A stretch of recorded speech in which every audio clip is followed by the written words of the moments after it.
for honoring the event. The audience that you'll have today is mostly made up of students. There will be staff members as well, but I think a bigger component of those are students, postgrad and undergrad. Okay. So at least to that extent, your presentation could be targeted at those. Yeah, I was just waiting for a few minutes so that I could also, once we start, then I could present a bio. Okay. Yeah, could we just perhaps maybe start in 4 minutes, if you don't mind? Then I will present the bio. If we could start with, sorry? If we can start in 4 minutes. In 4 minutes. Now I think you lost me. No, in 4 minutes time. We still have. I'm sorry. Yeah, we still have 4 minutes. Okay. Yeah. All right, thank you. Not at all. I'm just trying here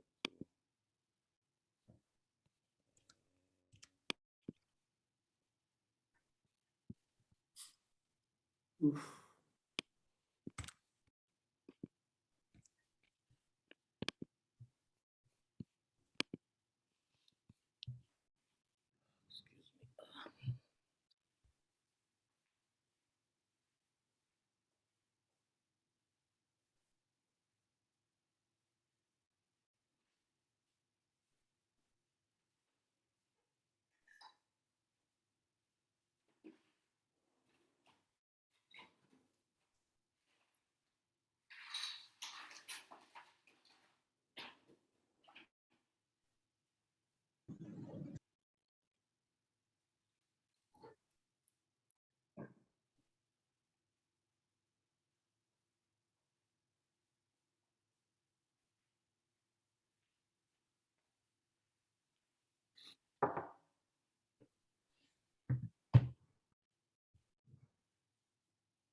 Mr. Honwana?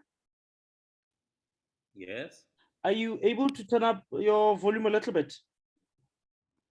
Yeah, this I'm on maximum volume, but my laptop has been giving me trouble recently. Is it better now? It should be. Well, at least you're audible. Yeah, I think it's a bit better than it was before. Okay, I'll try and speak up. Okay. Thanks.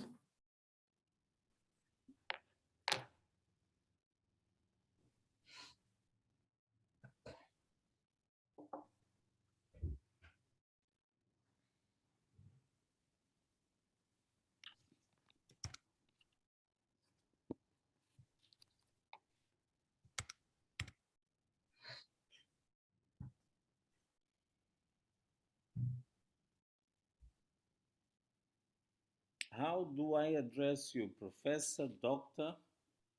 What's the appropriate? No, I'm okay with Mr. Mr. Stitch. You're being modest. No. I'm trying to tie up those ends. Well, you are well on your way to it. Yes. I must finalize it in a few months. Congratulations, anyway. Thank you. I must confess that I started a doctorate, but I haven't finished it in the last 30 years. So yeah, it can either be a quick one or one that delays. But there's no time.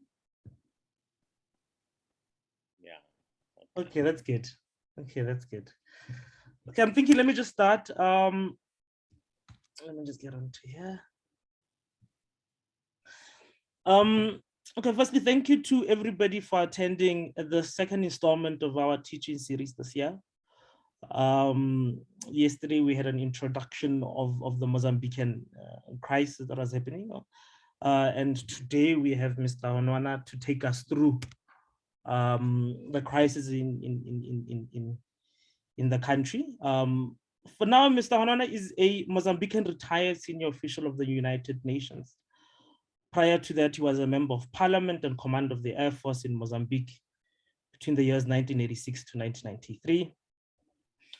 And prior to that, after independence, he was a provincial police commander of Zambezia, 1975 to 1976, before being sent to be trained as a fighter pilot in the former Soviet Union. Importantly, he holds a master's degree in war studies from King's College London. He's an accomplished researcher and has written extensively on civil military relations, regional security, conflict prevention, peace building, and political mediation. So I think it's quite important that, seeing as he's also able to give us some direct accounts of what's happening. Also, he is currently a senior advisor on the mediation program at the Kroc Institute for International Peace Studies, University of Notre Dame. And he's also finally a senior associate of Interpeace Building Advisory Team. Without saying too much, Mr. Hwana will be taking us through today to speak about an insider's view on the domestic causes of the insurgency in Mozambique.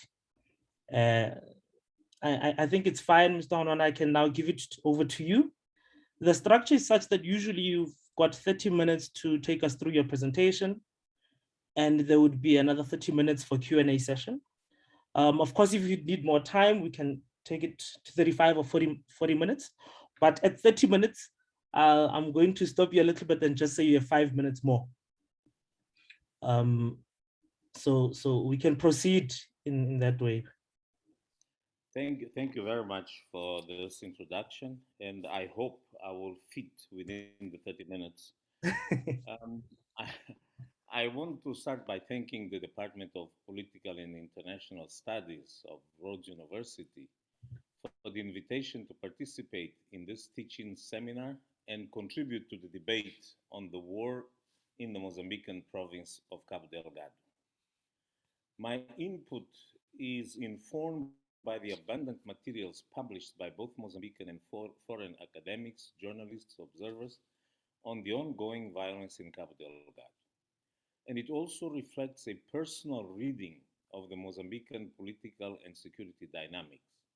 In that sense, this input is not an academic discussion, but rather a much less ambitious opinion piece. So then, is the violence in Cabo Delgado an external aggression by international jihadist forces supported by a handful of Mozambicans, or is it a genuine internal insurgency supported by Islamist forces in Africa and beyond? Is this a religious war? Is this the result of socioeconomic grievances? Does it reflect deep ethnic divisions? Or is this a strategy by some exporters of natural gas, actual and potential, who feel threatened by the possibility of Mozambique becoming one of the biggest exporters? I see the violence in Cabo Delgado as resulting of the complex interaction of all the above factors. It is fundamentally the result of local economic, cultural, social, and political tensions, some historically present in the region, others of a more recent origin. These tensions, these tensions have been aggravated by rapidly growing inequalities, inequity, and frequent violations of human rights perpetrated by representatives of the Mozambican state. These dynamics created a profound sense of injustice among the local population who feel neglected by the powers that be in favor of a few oligarchs who are part of the Mozambican political and economic elite. Cabo Delgado, with a significant Muslim population and high levels of unemployment, especially among the youth, is the poorest province in Mozambique. Historical tensions among the Makua and Mwani groups on the one hand and the Makonde group on the other have been seriously aggravated by the unequal distribution of power, influence, and resources seen by the former as biased in favor of the.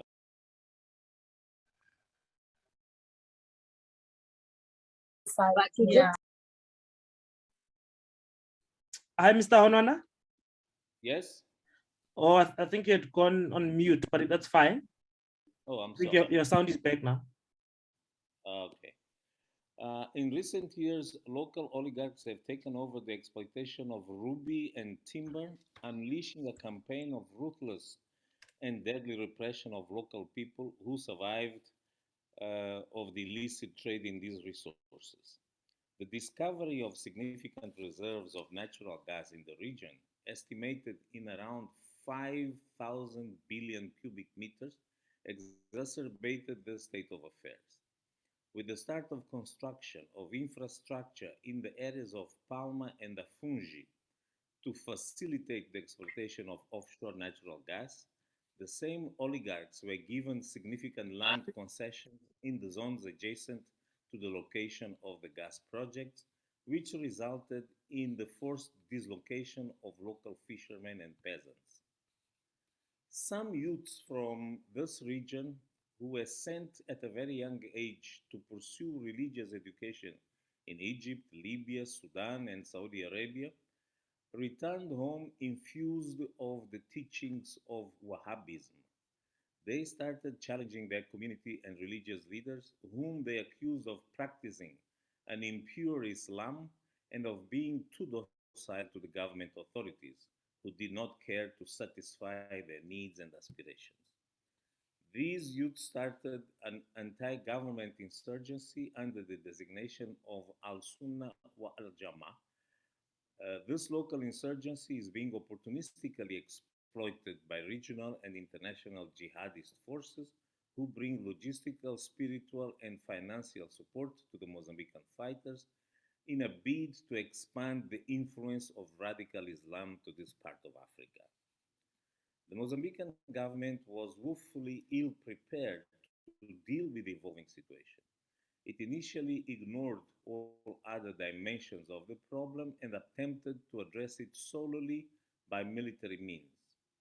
This approach failed and exposed the embarrassing levels of sheer incompetence and lack of professionalism of the Mozambican defense and security forces.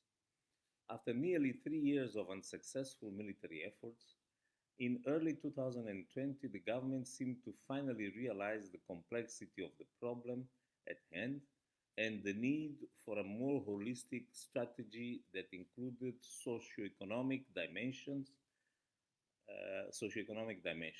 It created the Agency for the Integrated Development of the North, ADIN, with the aim to use the natural resources in the region, which is composed of the provinces of Cabo Delgado, Nampula, and Niassa, to stimulate the development of that region in an integrated and harmonious way. To this day, and due to a host of organizational and financial reasons, ADIN has failed to start its operations in any meaningful way. In late March 2021, Al Sunna wa Jama'ah attacked and occupied the town of Palma in the far northeast of Cabo Delgado for 4 days. They killed scores of people, destroyed much of Palma's infrastructure, including police stations, banks, and local food aid warehouses.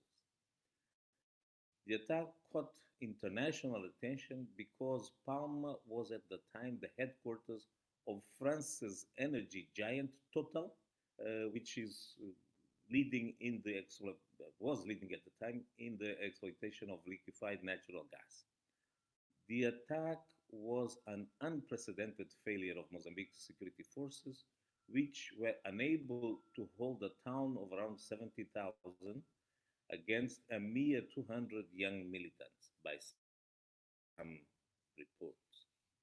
After this humiliating military defeat at the hands of the insurgents, the government negotiated external military assistance with the United States, Portugal, and the European Union, with its SADC partners, and with Rwanda.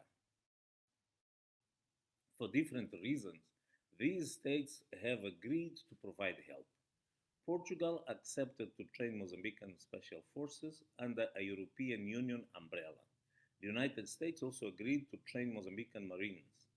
Angola, Botswana, South Africa, and Zimbabwe have also sent military contingents to help out of a sense of historical solidarity and in accordance with SADC relevant protocols. But Rwanda certainly constitutes a most surprising military ally of Mozambique. It does not have the common history of liberation struggle that binds Mozambique to Angola, Botswana, South Africa, and Zimbabwe. It cannot possibly suffer from the former colonial power syndrome that brought the Portuguese on board, nor can it be accused of the same proverbial imperial designs as the United States. Some would argue that Rwanda, victim of its conviction of being the Israel of Africa, wants to show everybody that it can effectively project power beyond the Great Lakes region. Whatever the case, Rwanda has scored impressive successes and helped Mozambican forces regain control over Palma, Mocimbo da Praia, and a number of other towns and villages that had fallen under the control of the insurgency. Some analysts argue, though, that in order to avoid a potentially costly attrition with the well organized Rwandan forces, the insurgents abandoned their previous positions, took to the protection of dense forests in the region, dispersed in smaller groups, and are waiting for the approaching rainy season to try and retake the operational initiative. Mr. Honona, can I just jump in quick? Yes? Okay, there's just been a lot of comments around volume. I don't know if I know you've reached your max on your side. I don't know if it's possible perhaps to just speak a bit louder. I'll try. Okay, thank you.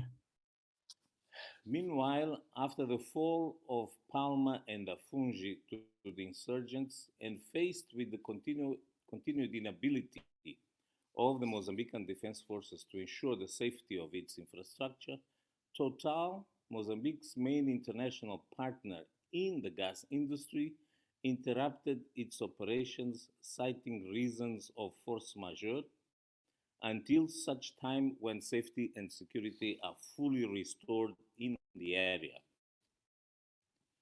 It has been argued that some of the biggest international exporters of natural gas may welcome the instability in Cabo Delgado as an effective means to render the Mozambique. While I find this view conceivable, I have no knowledge of irrefutable proof of the active involvement of such countries in support of the insurgents.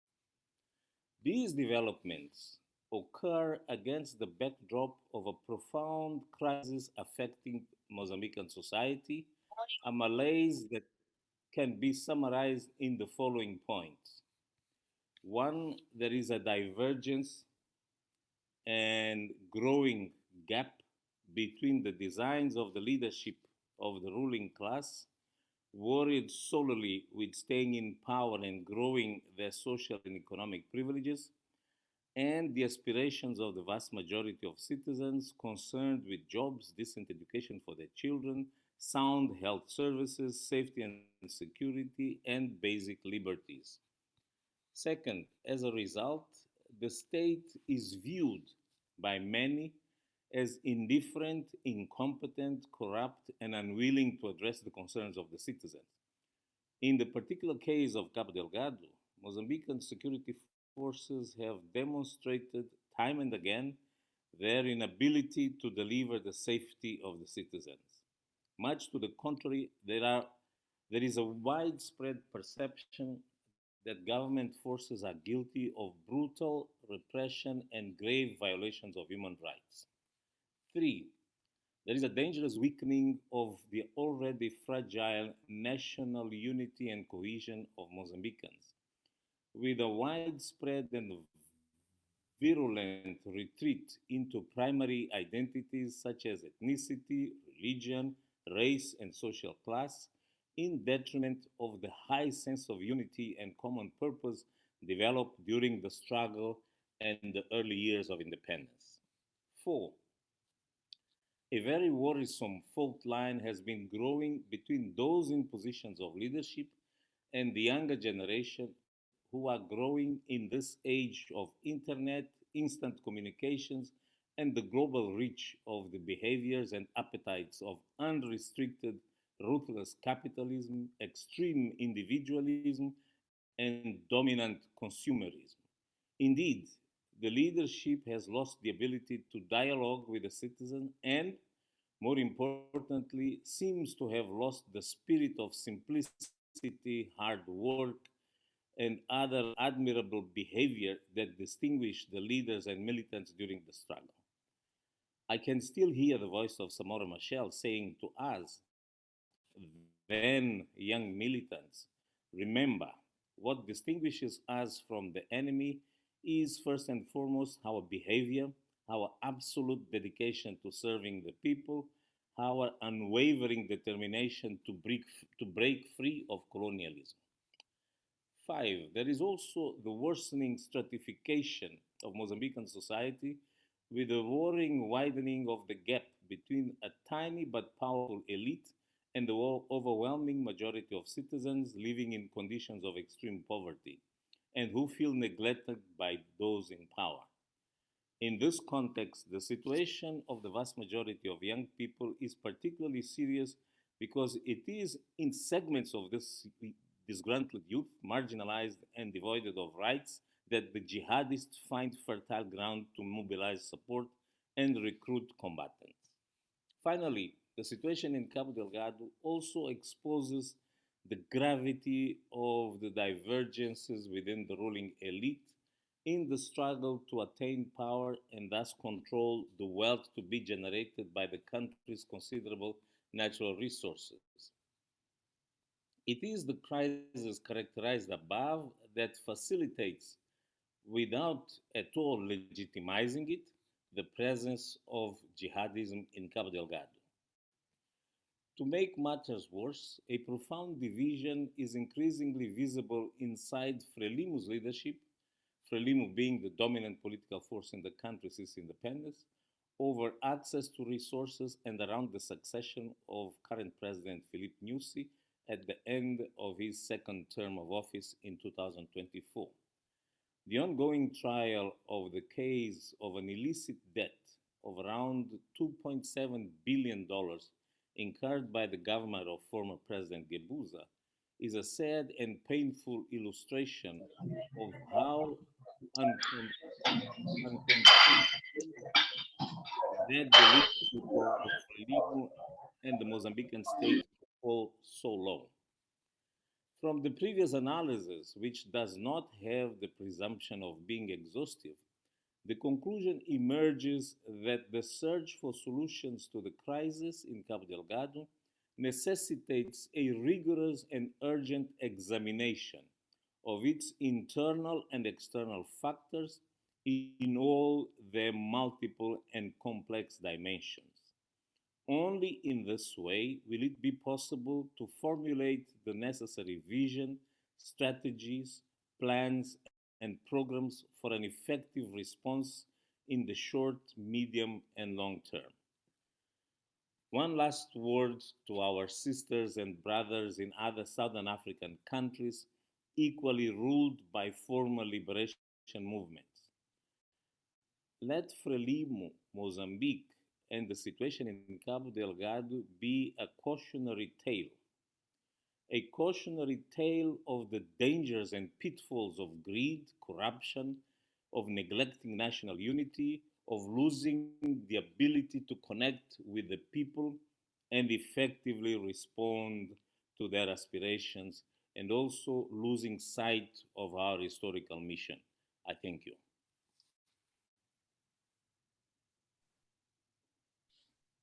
Okay, thank you, Mr. Hanona. Thank you for the presentation. I think there's a lot to bite into. And I'm hoping there could be either comments or questions. Are there any from the participants? You can also write down your question or comment on the chat or raise your hand on the platform.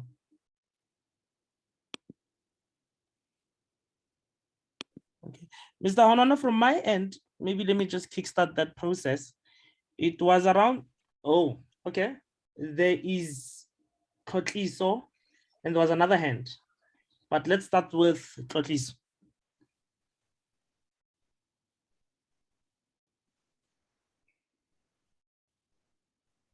Tlotliso, just bring your question. Let me quickly grab a pen to write down the questions. All right.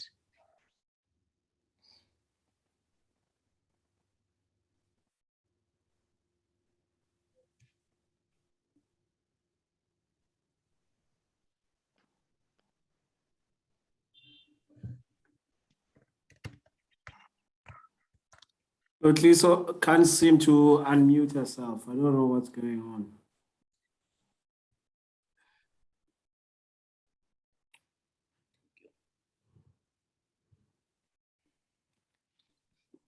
Maybe she can just type her essay. Yeah, I think that would be better. Question. Okay. Yes, I think that would be better. I've sent a, I'm not sure. I've sent a message to them. Tlotliso, either just send a chat, send your question on the chat, please.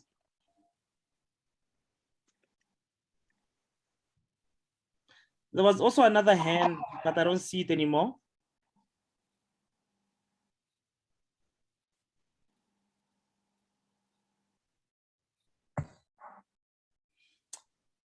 Okay. Okay, there's a question here, Mr. Manwana. Let me just read it out. Sure. Sure. It says that Mozambique has a higher propensity to invest. So the reason for the insurgency is due to political anxiety, socioeconomic issues such as poverty, lack of jobs, and ethnic conflicts, question mark. And let me also add my question to that, and it's related to this. You talked about some, the lack of social cohesion and the sort of social caveats that arise out of that. And I was wondering, could you expand on that, especially with regards to your earlier statement around the stratification of Mozambican society? Along what lines is this sort of caveat more dominant? Is this given, is it poverty, inequality, or just the class dynamics or differences? Could you just expand more on that? Very good, very good. First of all, I have to apologize to all for the poor quality of my sound, but it's either the fact that I'm a dinosaur and not very good with these gadgets, or it's my computer that it's too old and failing me. I apologize, and I'm going to try and speak out. No problem. Thank you. Though. The issue of lack of social cohesion. I mean, the background to this thought is the fact that, as you know, Mozambique became independent from Portuguese colonialism after a national liberation war led by Frelimo.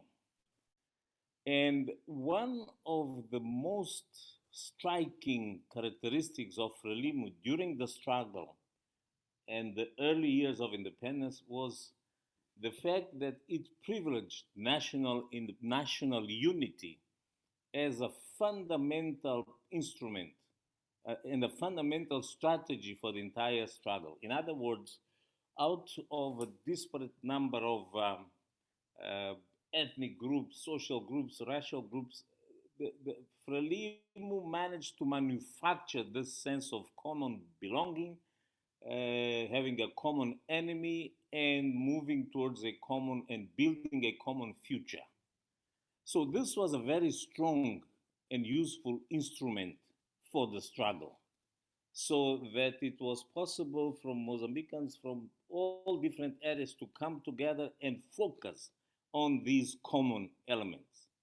But clearly, it was not sufficient to create a strong and enduring sense of nationhood. So, in that sense, in Mozambique, the state became relatively more developed than the nation, which we are still in the process of building. But of course, while during the struggle and the early years of the independence, there was an equalization of everybody. And there was a sense that we are in this together. There was a sense that we are fighting together, winning together, losing together. We, you know, survived the aggression of apartheid, South Africa and Rhodesia. All of this not because we were stronger than the Portuguese but because we are united and we were very clear and focused on what we wanted.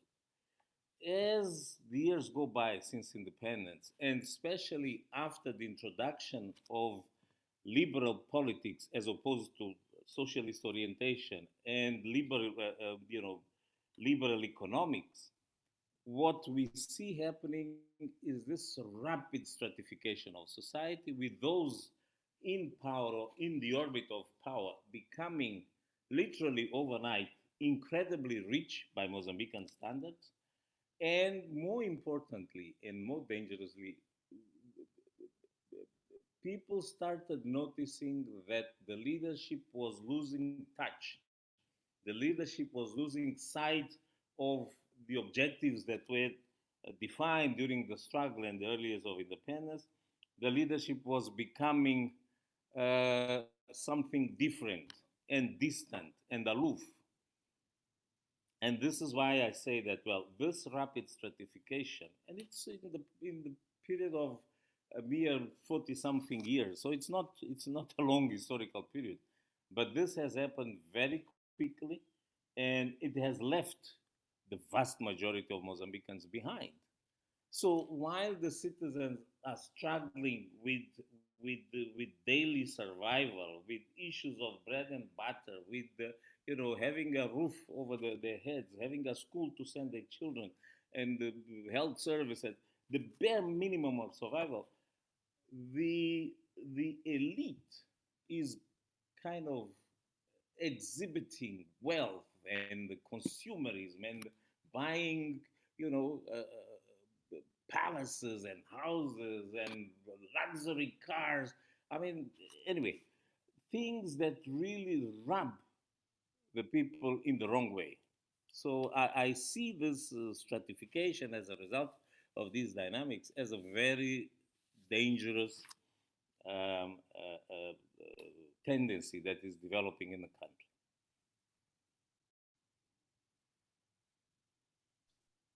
Okay, thank you for that. There's a few questions. I don't know if Totliso, are you able to ask your question? If not, I know Dagan had a hand up. After Dagan, then I'll come to the questions on the chat. But Dagan, are you able to speak? Yes, can you hear me? Perfectly. Awesome, thank you so much. Thank you so much for your succinct presentation. It's a lot of food for thought. My question centers around this idea, and I don't know if it's a question or more of a comment, but I'm hoping you can shed some light on it. This idea around the, in quotation marks, Islamic terrorism, and the kind of sort of, we've all seen the images of, these Islamic terrorist looking groups taking over the town Palma and things like that. What role does this have to play in the insurgency? Is it to make these groups appear more organized and better equipped than they are? Is it just some groups? I don't know if you can provide some insight into this terrorist side of the discussion, and obviously the West's obsession with Islamic terrorism. Thank you. Thank you for the question. I mean, I don't know if I can provide insight, but I can certainly offer one or two thoughts. uh, the sense I have of this whole situation is that um, extremist Islam and the adherence to the ideas of Wahhabism have become an opportunistic exploitation of this situation. In other words, the, the, the, the, the core issues here are those issues of alienation from the state, the sense of being neglected, the sense that the state doesn't take care of them, the sense of abandonment and utter isolation. I think that is the problem. And this is a youth, even in those remote areas of Cabo Delgado, people have access to some form of information, television, radios, cellular phones, etc. So people have a sense of what's happening in the broader world, especially young people. But all they see is poverty, neglect, and the inability to fulfill any of their dreams. So a way out is to take on. I mean, and the only source of support that came their way was in the form of these Islamist groups that are present elsewhere in East Africa, further afield in the continent, and of course in the Middle East. And what they want, of course, they also want to exploit opportunistically these local grievances to advance their their agenda. So in this sense, it seems to me that what we have is an opportunistic uh, employment of one force by the other. The local insurgents who really have their issues with the Mozambican state, but don't hesitate to resort to the support that the Islamist forces give them, spiritual, material, logistical support, financial support, whatever the case might be, and also opportunism on the side of international jihadi force that see, oh, here is a place that is ripe for us to push forward our agenda, and they engage. But I wouldn't say that this is fundamentally an issue of ideology, certainly not at the beginning. But the risk, the longer this insurgency continues, the greater the risk of the Islamist or the jihadist agenda and ideology taking root, at least amongst some of the local young people who are so dissatisfied with their government. So but these things are not static. In the beginning, it may have been one thing, but as the process continues, as the time goes on, this is going to. I want to, if I would have one more second, I would like to make a risky comparison with what happened with some of our national liberation movements that in the beginning when they were created, they were fundamentally patriotic nationalist movements. But because of the historical circumstances of the time, in which the main or the almost exclusive sources of support to our cause came from the Eastern Bloc countries, Soviet Union, Eastern European countries, China, and the like. So naturally, over time, this was the case of Frelimo, it moved closer and closer to the orbit of the Eastern Bloc countries of the socialist camp. But it was not that vision in the beginning. In the beginning, it was the idea of independence, of freedom from the colonial exploitation. And as time went by, this closeness to the East, to the socialist bloc, grew. And to the point that at the time of independence, 2 years after independence, Frelimo declared itself a Marxist-Leninist party, and the country became a socialist country. And also why this happens, because the Western countries, the Western powers that had a historical compromise with fascist Portugal in the framework of NATO, they could not uh, give us support. Certainly not in terms of training, equipment, logistics, and so all. I mean, our sole source of support was the socialist camp. So we became that which the circumstances pushed us to be. And I am convinced on the basis of this, and of course, I mean, historic, I mean, this kind of comparison is very risky because there are many other elements to it. But just this point that, these movements become whatever the circumstances allow them to be. In weeks 1 to 4 of the course, and then in November, an examination will take place online.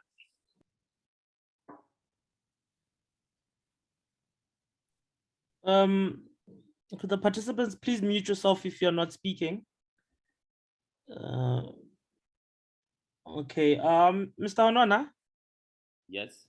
There are 3 questions. I had just wanted to pose them to you, so you may want to jot them down. And I see a Tawana's hand. Tawana, I'm gonna come to you after the 3 questions. Okay, so the first question is, the speaker was, the participant was asking that, could you please tell us more about the motivation and implications of the Rwandan involvement in the conflict? That's the first question.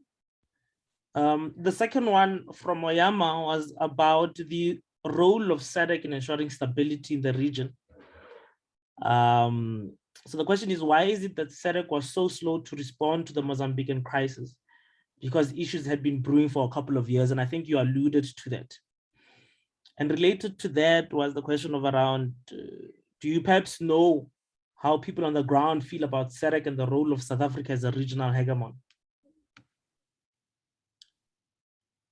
Okay. Let me just wait a little bit. There's a third one.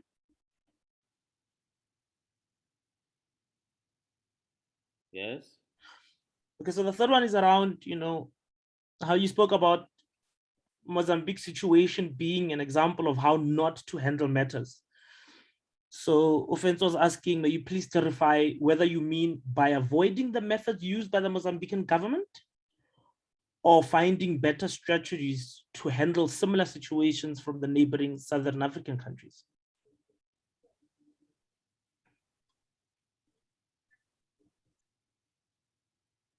Tawana, you'll come in after those 3 set of questions. I'm just please keep your hand up so that I remember it at that time. Bacha, thank you. Thank you very much. Thank you.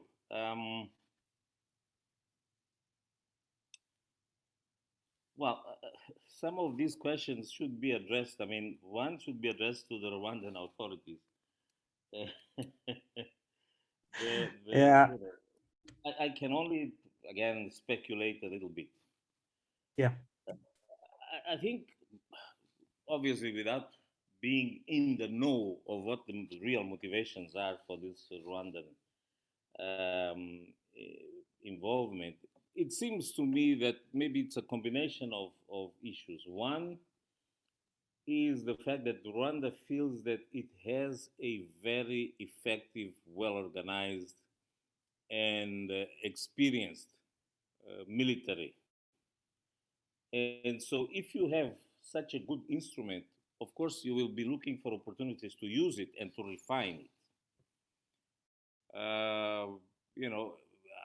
I have seen in my previous life as a UN official, I have seen the effectiveness of Rwandan forces in some of the UN's peacekeeping operations. Of course, peacekeeping is a totally different mode of engagement than what they are doing here. But clearly, at least it struck me at the time as them being very well organized, very structured, having high levels of discipline, and a great sense of following the command. So there might be this, they might see this opportunity as an opportunity really to hone their skills and do this. Another thing which is probably more speculative on my part is the fact that Rwanda is seeing this opportunity also to put everybody on notice that they are capable of taking on this challenge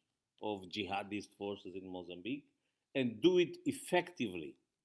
And one thing that I have observed in the early days and weeks of their engagement was this effort to show a behavior of respect for the local population, engaging. I mean, there was a video that went viral of Rwandan soldiers in full military gear with their weapons and equipment come to a village where local villagers, mostly women, were preparing food, and they put down their weapons and they start helping the women to do this, etc. And everybody laughs, and beautiful, beautiful, and very smart photo opportunity. But the clear message is that we are not the ones who are coming here to offend or to repress local population. No, we are here for the people, to work with the people. So an image, as they say, tells a thousand words, and this thing was very clearly. There is a lot of thought that goes behind this simple thing. So there is also this issue of image, of power projection, and also of being able to do a service to a friendly country that is in need. So it's all of this. Now, are there any other ulterior motives? I don't know, and I will not speculate on that. But these three items, I think, are relevant to explain. Now, what are the implications? It's difficult to tell because I don't know, for one, under what circumstances the deployment and Rwandan forces was effected. I don't know what kinds of agreements exist between the Mozambican state and the Rwandans. I don't know if Rwanda, from all we hear, they say, well, we are here out of a heightened sense of African solidarity. We don't want anything. We don't claim anything. We are just here to help because Mozambican asked us to come and help. And we feel that we can do so. We are doing it. I think we have to take them for their word at face value. But anybody can speculate that no, there might be other issues, other under the table agreements. I don't know. I cannot say anything about that. The implications, the only thing I can say about the implications is that any presence of foreign troops, be it Rwandans, SADC, the South Africans, whatever, should be a very short-lived kind of approach. You don't want to extend the presence of foreign troops for a long period for a variety of reasons. And also, the governments that send their troops to fight other people's wars are obviously wary of the possibility of having their combatants come back in body bags. Because all is nice when you're winning and you have a minimum of casualties and everything is beautiful and you sail in the in the wind. But when you start suffering heavy losses, then you may be faced with questions back home. So, for both the recipient and the provider of this kind of sensitive military support, the quicker this operation is, the better, it seems to me. So, we don't know how long the Rwandans are going to be there. We don't even know that after these initial and impressive successes that the Rwandans have scored, is this really, does this show the beginning of the end of the insurgency, or the insurgents just changed tactics, disappeared in the forest, and split in smaller groups, and are waiting for better times. And better times is the rainy season, which is more, it's easier for small guerrilla groups to move around and to stage attacks here and there than to a more formal and heavy military. So all these things, I mean, it's too early to say. There is a lot that we don't know also. So it's a very good question. It's a question that should, you know, be the subject of our investigation and research, but I really cannot offer more than this. The question about SADC and why it was so slow to respond, I think there were two dynamics here. On the one hand, from all I see from a distance, and again, not being in the know of the internal dynamics, but what seemed to me was that there was the affirmation by the Mozambican authorities that it needed help and it wanted help, more for the press and the broad public, but there was a lot of reluctance in actually inviting the SADC troops in and allowing them to operate. And you know, it is. I don't think that it's a coincidence that eventually the the, the Rwandese deployed first than the SADC forces. They were deployed to the front lines, so to speak. They took the brunt of the military operations to reoccupy the towns and villages that had been lost to the insurgents, while the SADC forces deployed much later seem to be far removed from the front lines. Here I'm not sure, but that's what it seems. And they seem to be playing a fairly secondary role to the leading role of the Rwandans. Now, part of this hesitation of the Mozambicans to open the door to the SADC forces may be out of this kind of discomfort that the Mozambicans have to be so close to the regional hegemon. And you know, some researchers and observers have said that well, they can identify a certain, as I said, uneasy relationship between Mozambique and South Africa. On the one hand, there is an instinctive reaction wanting to carve out our space and affirm our independence. On the other hand, there is the obvious need of the greater resources and capabilities that the South Africans have. So it is an ambiguous kind of relationship, and that was reflected on the hesitation of Mozambicans to allow the SADC forces.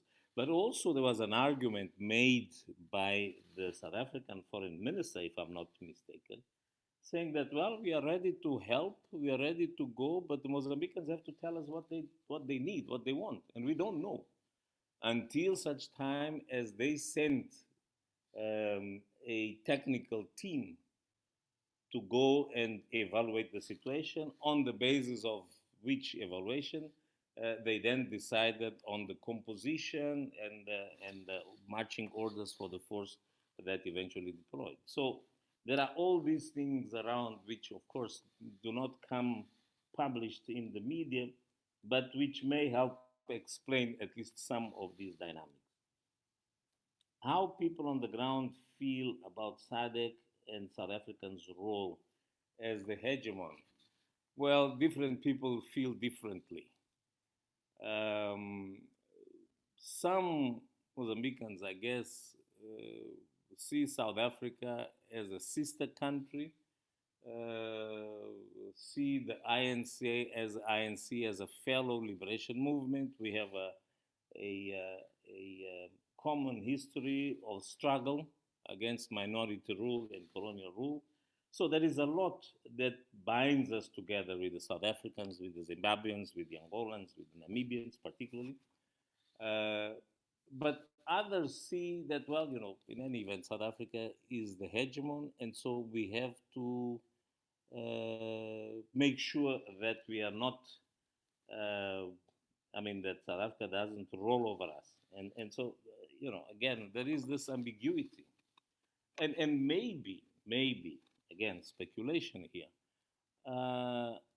to accept the kind of help that the Rwandans are giving, it's easier because it's a fellow small country, inverted commas. So Rwanda is not the hegemon. In Mozambique, certainly not.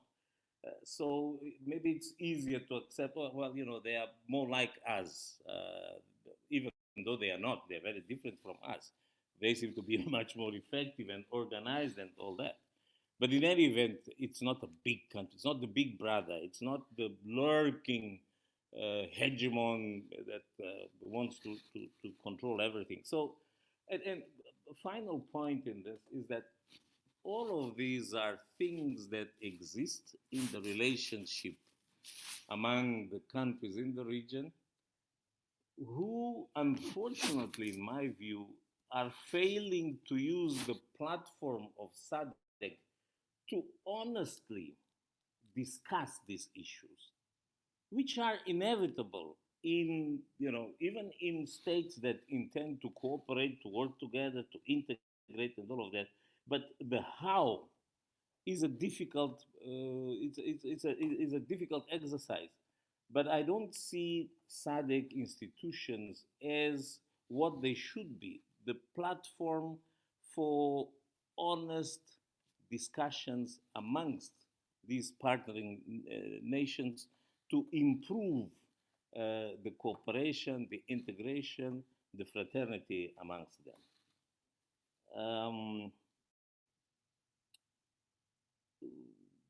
One final question was: should people avoid the problem or avoid the mistakes that I'm sorry, I am not sure I can even read what I wrote. Would you kindly remind me of the last question?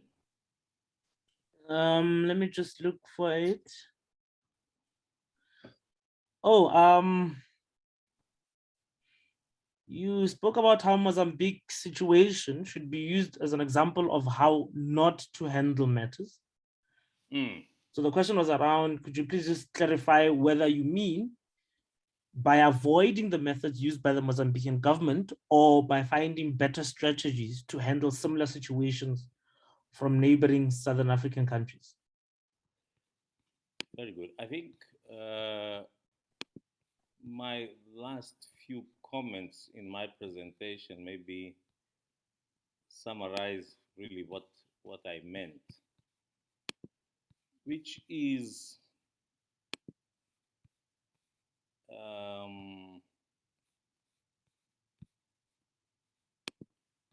trying to find this.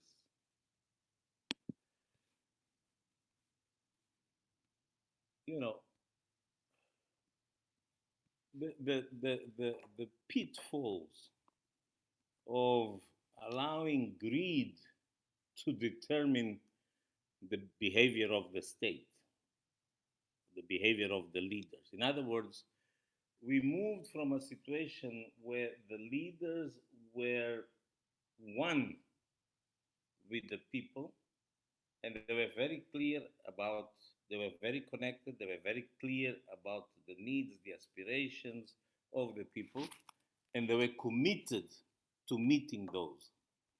To a situation where the leadership is seen as aloof, indifferent, corrupt, incompetent, and all of that. So greed took us in this direction and took us to this position where we are. Corruption, the same. Importantly, neglecting the need to constantly feed national unity. National unity is not something that comes instinctively. It's something, if you will, it's a cultural, social, political construct that allows for diverse groups to coalesce around a common vision of what we are as a nation.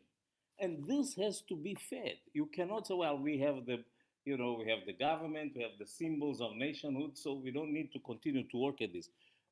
National unity, like any relationship, has to be constantly fed, constantly taken care of. Yeah. And I believe that in Mozambique we lost sight of it. And so ultimately the leadership lost sight of its historical mission, which is to serve the people, which is to continue to fight for equitable development, for you know all the good things that we have in our constitution, etc. And it was completely lost sight of, and the result is the crisis we find ourselves in. So these are the things that have to be avoided. These are the and it's I believe in miracles. So I believe that if the Frelimo leadership understands this and refocus on what was the plan, what were the ideas that led us during the liberation struggle, it is still possible to arrest this crisis and restart the building of the state, the building of the nation, and the building of a better future for the Mozambicans. But of course, if it continues in this direction, it will not be surprising if it then is voted out of power in any one of the future elections. It will not be surprising. Okay, thank you, Mr. Monona. I think I'm gonna ask you to just do the. Okay, please just mute them, Zandile. Okay, there's just a few minutes left, but we have two last hands. I think one from Tawana Christie, and the last one from Tlotliso Rantimo. I think they had tried to speak earlier. I'm just gonna ask that you just try to compact the answers, but we can start with Tawana. I don't know, Tawana, if you're able to speak. Hello, can you hear me? There we go. Okay, thank you. So I would like to pose two questions. First, a question that was asked earlier on, I would like to maybe reframe it.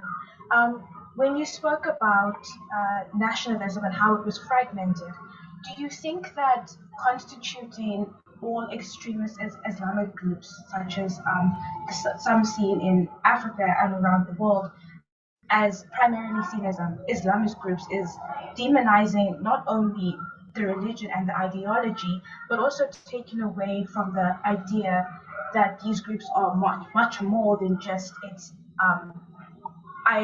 basic ideology based in religion. So disgruntled members of society finding new means of meeting the needs of society, and also apart from basic economic means of bringing the community back together, so improving the aggregate and improving certain social needs such as education and healthcare. How else can Mozambique bring the community back together?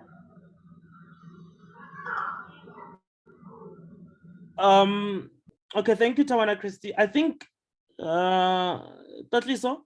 I think your question intersects with Tawana Christie's one, but just to sort of relate to Mr. Haonwana, Kotliso had also asked about how else do the nationals in Mozambique are able to address the socioeconomic problems or inequalities,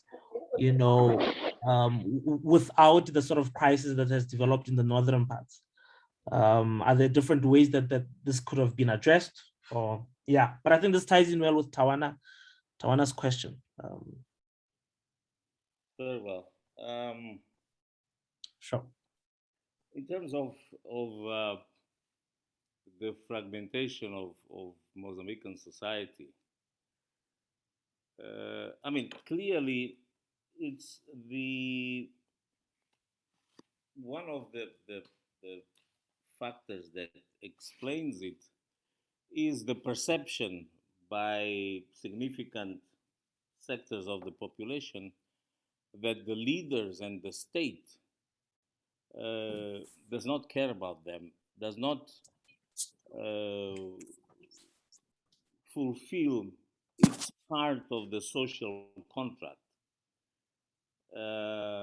Because citizens work, pay their taxes, and they expect the government to provide minimally to their necessities. And this is increasingly not the case. So it generates perceptions of neglect, it generates discontent, it generates feelings of revolt. Now, how to redress this? It's fundamentally by the state doing its part, but by the state fulfilling its obligation to the citizens. It's not only the citizens that have to respect the laws, pay taxes, go to work, etc., but the state also has obligation to the citizens. That is the expectation of the citizen. That well, the state will do its part, but when schools are failing, hospitals are failing, jobs are not being created, and so on and so forth, of course, people will begin to revolt. So a lot of in my view, the solution rests with the radical transformation of the relationship between the state and citizens. That has to be redressed. And the leaders have to regain the ability to communicate and to listen to the citizens and to understand what is it that the citizens want and need and how best to use the resources of the country, which are significant potentially or actually, but Mozambique is not a poor country per se. It's a country that lives in poverty largely because of mismanagement of the resources, I would argue. Of course, this is an argument for the economists, but certainly Mozambique has important resources, significant areas of arable land, water in abundance, the possibility of producing cheap hydroelectric energy. There is the sea resources, there is this very issue of natural gas and other minerals. I mean, with a more competent and committed leadership, I would say that Mozambique would rapidly, in a matter of few decades, come out of the group of least developed country to maybe countries of medium income. But that's another debate. Now, how else could Mozambicans address socioeconomic uh,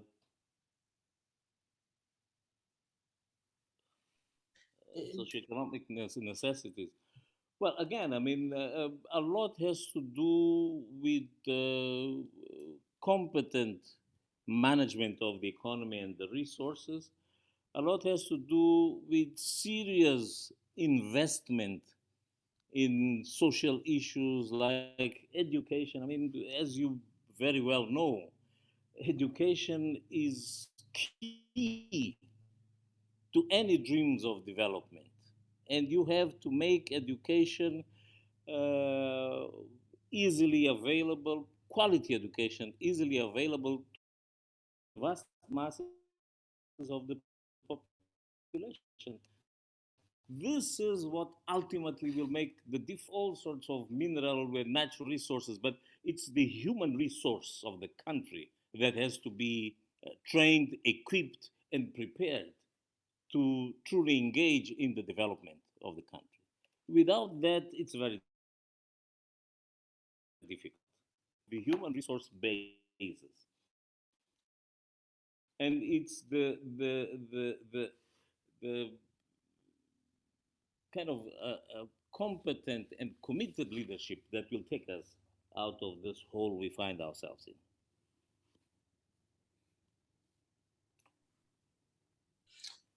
Okay, thank you, Mr. Monona. I think you were able to address all the questions.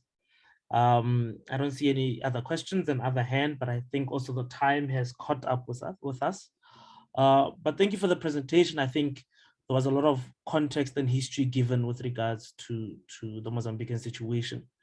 And it was also quite interesting to see the parallels, particularly when you talked about the relationship between the state and citizens, also concerning, the credentials of a liberation movement. So it was interesting to see those parallels, between Mozambique and South Africa, given what is happening now in the country as well. But again, thank you for the invite. I don't know if you may want to say some few last words, but I think we have come to the end of the second installment of the teaching series. No, I mean, I would just want to really, once again, thank you for inviting me to be part of this exercise. Yeah. And for the opportunity, finally, that you gave me to share, some points of view on this. Of course, I mean, this is an ongoing debate, and correctly so. And Yeah. I'm very grateful to you that you have decided to bring this issue to the attention of your community, of your academic community. That is heartening. That's also a manifestation of the kind of regional solidarity that Yeah. we have come to expect from our neighbors. Thank you very much. Okay. No. Thank you, Mr. Onona. So I'll leave it to that to also enjoy the rest of the morning and the afternoon and the rest of your day. And thank you to the participants as well, for coming through and the questions. Yeah, I think we're able to close now. Thank you. Thank you very Bye, much. everyone.